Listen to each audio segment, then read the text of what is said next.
there is this now rash of Disney live action, although one has to use that phrase advisedly, live action remakes, because you said yourself at the beginning of the thing, it's a live action, except for the fact that obviously there's a lot of CG, and he was talking there about, what was put in and things. So, I mean, Jungle Book, which was thought of as being, I mean, there was a previous live action Jungle Book before, but there was the Jungle Book in which actually the only thing that was live action was the young boy, and almost everything else, I think all the landscapes, everything was all animation. It was basically animation with some live action in it.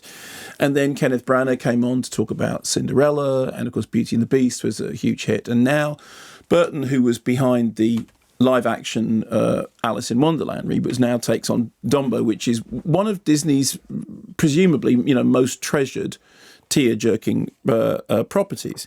And as you heard there, so Colin Farrell is the horseman who ends up working with the elephant, and it's his kids who realise that that Dumbo, the baby elephant, Jumbo, originally, there's a funny thing when the thing falls down, that Jumbo can fly, and then everyone else discovers it, and this then turns around the fortunes of the Medici Brothers Circus, run by Danny DeVito, and along comes Michael Keaton as this kind of slime... Yes, he as a hissable villain who also runs this kind of future, Tomorrowland style theme park, which actually, if you look at the trailer, that's mainly what you see. It's not the Medici Brothers Circus, the whole point of which is kind of run down and everything's falling apart. It's that Tomorrowland-like world. And then Eva Green is Eva Green. In fact, Eva Green, doesn't matter what circumstances she's under, whether it's in, that kind of movie or it's flying on the back of an elephant, Eva Green is Eva Green.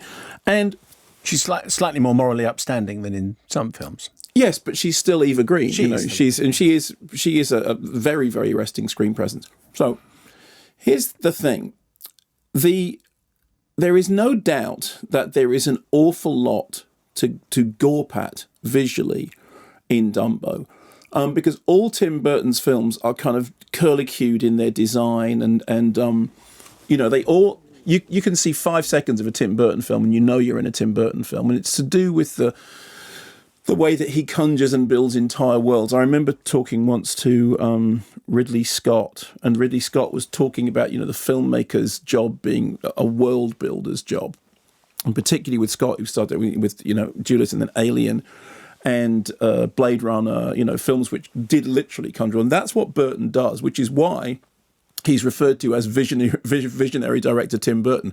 When people say visionary, it usually means there's a background in the world that is theirs. And from the very beginning of Dumbo, you know that it's a Tim Burton film because it has those Burton-esque touches. It's to do with the way in which his camera looks. It's to do with the design of the world for a start, but it's also to do with this kind of slightly swift, slightly Gilliam-esque, exaggeration of angles and all that stuff. And I'm generally somebody who's kind of quite a fan of that, although I had a fairly ambivalent response to Alice in Wonderland. And the weird thing with Dumbo was that the original, the cartoon of Dumbo, which I haven't seen that much. I've seen it a few times. Obviously, I saw it when I was a kid, and then it was one of the Disneys that I will have watched with my kids who are now grown up. So it's not like Mary Poppins. It's not like I feel a desperate affection for it, or I feel desperately attached to it, so nobody can touch it again. But the thing I am aware of is that whenever I watch Dumbo, the two things that were striking were, firstly, it is a tearjerker. I mean, it is absolutely machine tooled to grab you emotionally. And also, my memory of it was that it's a fairly uncluttered film. And this has gone completely the other way, that there is, in every scene, there is clutter, there is stuff absolutely everywhere, whether it's the craziness of Danny DeVito's office or whether it's the cornucopia of stuff that is going on in the Vanderbilt, in the new sort of theme park. Every second of this, so there's stuff on screen. And yet, it didn't touch me emotionally. And I started thinking, okay, is it not touching me emotionally because I'm actually too old for the Dumbo story? Or is it not touching me emotionally because it feels oddly mechanical? And I'll be honest with you, I think it's the latter. I think that for all the visual stuff that's going on, for all the extraordinary work that's involved in creating something approaching a photo. I mean, it's funny to hear Colin Farrell say, we don't anthropomorphize the animals in the same way that they used to. It's still Dumbo. I mean, It doesn't sing or... It doesn't sing or dance, but it's still Dumbo the Flying Elephant with great big saucer eyes that look like they might have been drawn by the Keens from from his film Big Eyes, which actually is one of Tim Burton's films that I like the most of his recent work. And I started to get troubled by why it was that it wasn't grabbing me. And I think it's that somehow it's lost... For me, it's lost its charm. Now, I don't doubt for 1 minute that there will be loads of emails next week from people having gone, having taken their kids and having had, a kind of roller coaster, because there's so much stuff going on screen. It's like a huge, big thing of candy floss. It would be impossible, for that to not hit any of the marks. But here's another thing, and this is very particular to being a 56-year-old man. When Dumbo flies as a cartoon, okay, I go, okay, fine, it's Dumbo, ears out, flies, it's a cartoon. I have a problem with that. When you create a semi-photo realist, digital version of an elephant with the big ears that then flies, I sit there thinking, that doesn't make any aerodynamic sense. How would that work? His back end would be it wouldn't fly like that. It's just like his head would have with the thing with now. How's she on the back of him? I don't understand. And so suddenly, by turning it into in inverted commas, live action story, what it's done, weirdly, is taken the fairy tale element out of it and made me think about the physical impracticalities of it. Now, I understand that is very much a side issue.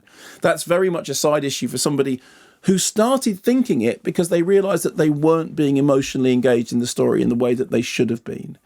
And I think, for me, that's the crucial thing. What I wasn't getting from it was that emotional sucker punch that I did get from Mary Poppins Returns. And that I went into Mary Poppins Returns feeling very, very anxious about it.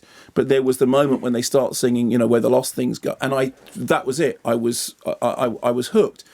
And in all the Disneys, for better or worse, in all the Disneys, there is the Spielberg E.T. moment, the moment when the movie reaches out and grabs you by the heartstrings. And I never felt that was the case with Dumbo. I felt that what I was watching was something that was as mechanical as the huge, great big fairground rides that we see conjured with such CGI, brilliance and veracity.